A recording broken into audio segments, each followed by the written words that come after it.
नमस्कार, प्रणाम। मैं इंजीनियर दीपक कुमार। आप देख रहे हैं PNP news public and power. दोस्तों,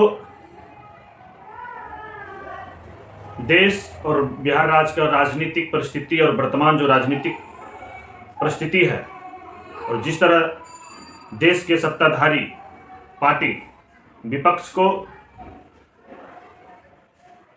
घेरने में जो लगे हुए हैं,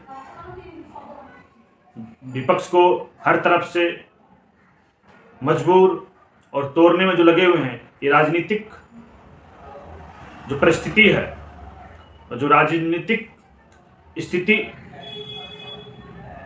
दिख रहा है देश की जनता को, किस तरह सत्ताधारी पार्टी केंद्र में बैठे अपने ताकत का दुरुपयोग कर रहे हैं। झारखंड के सीएम हेमंत सोरेन के पीछे करीब 3 से 4 मंथ से लगे हुए हैं, उनके सरकार को गिराने के लिए, उनके ताकत को कमजोर करने के लिए। किस तरह बिहार के विपक्ष राजद पार्टी के सुप्रीमो, राजद के शीर्ष नेता तेजस्वी यादव के पीछे ईडी लगाए हुए हैं, नोटिस पे नोटिस दे रहे हैं। महाराष्ट्र में, केरल में, दिल्ली में, मतलब हर जगह, कोलकाता में, वेस्ट बंगाल में, तो हर जगह सत्ता पार्टी जो है 2024 लोकसभा से आचार संहिता लागू होने से पहले जिस तरह भी हो, जिस भी शक्ति को यूज करना पड़े, आजमाइश करना पड़े, विपक्ष को डैमेज करने के लिए, विपक्ष की राजनीतिक धरोहर को धूमिल करने के लिए जो भी हथकंडा अपनाना पड़े, वो सत्ताधारी, केंद्र की सत्ताधारी पार्टी वो कर रहे हैं। जनता अपनी आंखों से देख रहे हैं। आप देख लीजिए, कल परसों ये था कि 48 घंटा से झारखंड के हेमंत सोरेन, जो झारखंड के सीएम है, वो फिरार हैं। फिर वो कल गांधी जी के पुण्यतिथि पे आए और उनको श्रद्धांजलि देने का काम किए। तो नेशनल न्यूज उनको किस तरह भगौरा, लुप्त साबित करने में कि भाग गया है, छुप गया है, और वो किस तरह पब्लिक के बीच आए और गांधी जी के पुण्यतिथि को सत नमन करने का काम किए, श्रद्धांजलि देने का काम किए। और कल बिहार के पूर्व डिप्टी सीएम तेजस्वी यादव जी का पूछताछ था, करीब 8 घंटा चला, 11 बजे से लेकर शाम तक। और कल एक गजब देखने का नज़ारा मिला। आप अगर देखे होंगे तो कोई भी ईडी दफ्तर जाता है तो एक मायूसी भरा हुआ जाता है और आता है। जोश के साथ गया, उनका जो भी कार्यकर्ता थे बिहार राज्य के और देश दुनिया का, सबका हुजूम बना हुआ रहा ईडी कार्यालय के सामने।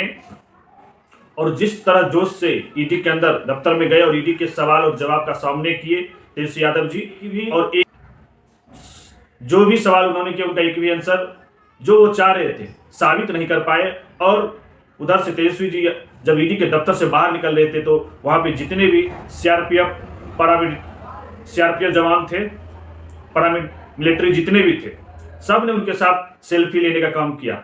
ये दिखाता है कि एक युवा नेता कितने राज्य के युवाओं के लिए चहेते हैं।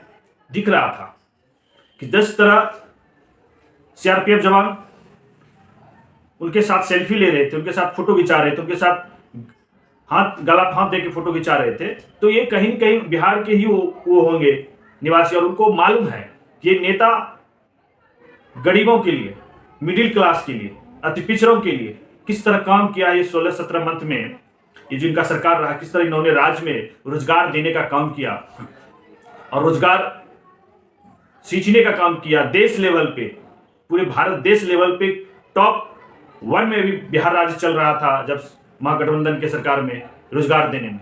तो कहीं न कहीं उन फौजी भाई काम जनता के बीच बोलता है। जब आप काम करिएगा तो जनता आपको जरूर पसंद करेगी। और वो जब निकले तो जोश के साथ और इस सिंबल के साथ निकले उन्होंने, तो ये बहुत बड़ी बात है। और उनके जो भी कार्यकर्ता थे गर्मजोशी के साथ उनका स्वागत किया और गर्मजोशी के साथ निकले। आज झारखंड के सीएम हेमंत सोरेन जी का ईडी के दफ्तर में पूछताछ होने वाला है, इंक्वायरी होने वाला है उनसे।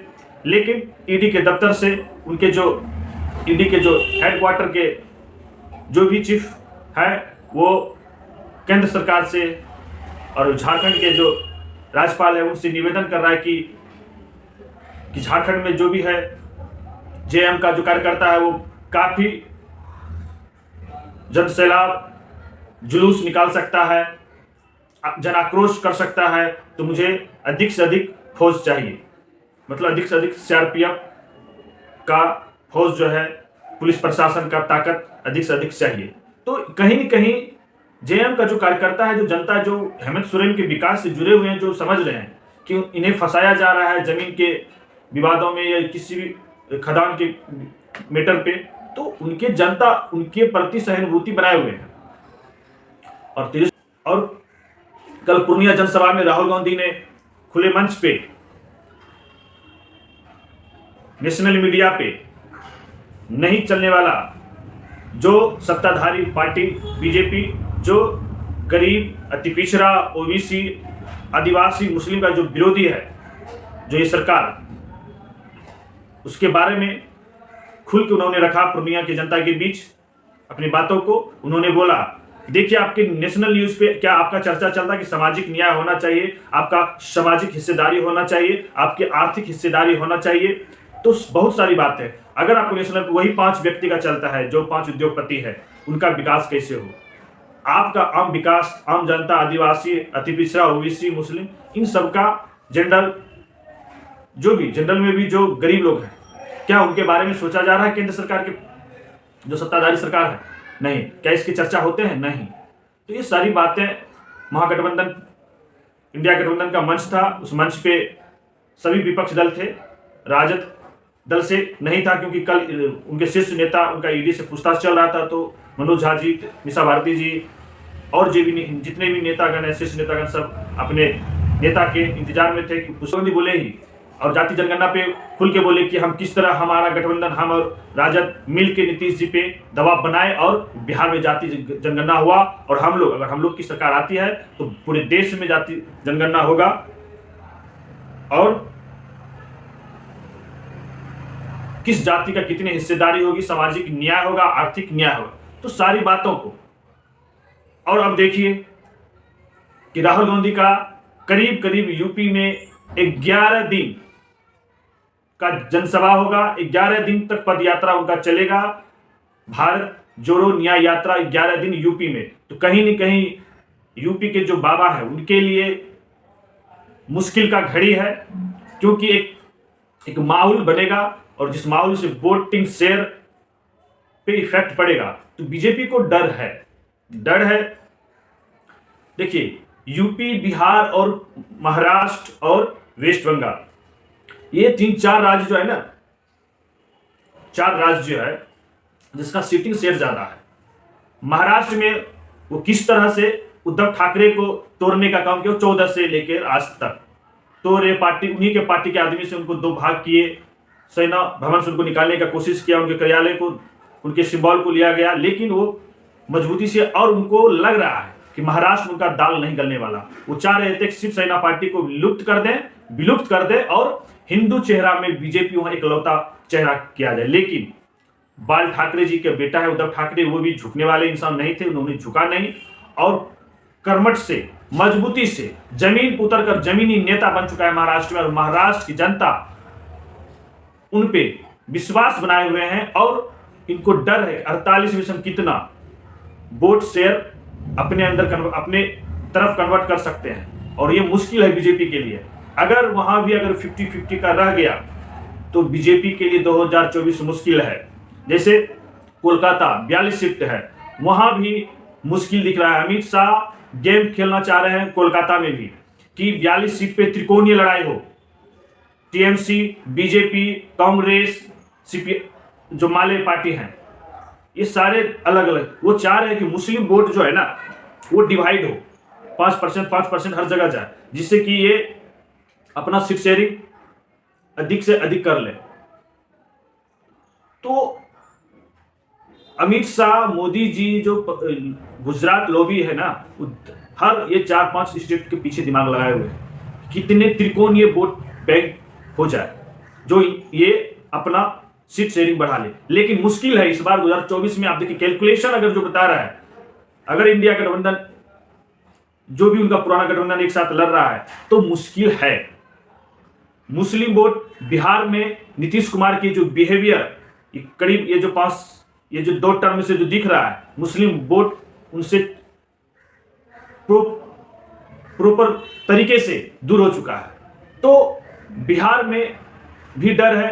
तो दिख रहा है कि साउथ में उनका पकड़ नहीं है, और उत्तरी भारत में अगर हर स्टेट में 10-10 सीट ही उनका अगर डैमेज होता है, तो वो पुनः 272 का जो टारगेट है वो पार नहीं कर पाएंगे। ये सारे मुद्दे पे, और राहुल गांधी जी का जो यात्रा है, इस पे इफेक्ट, और जो ये विपक्ष के पीछे ईडी लगाए हुए, ये सारा माहौल देश को दिख रहा है।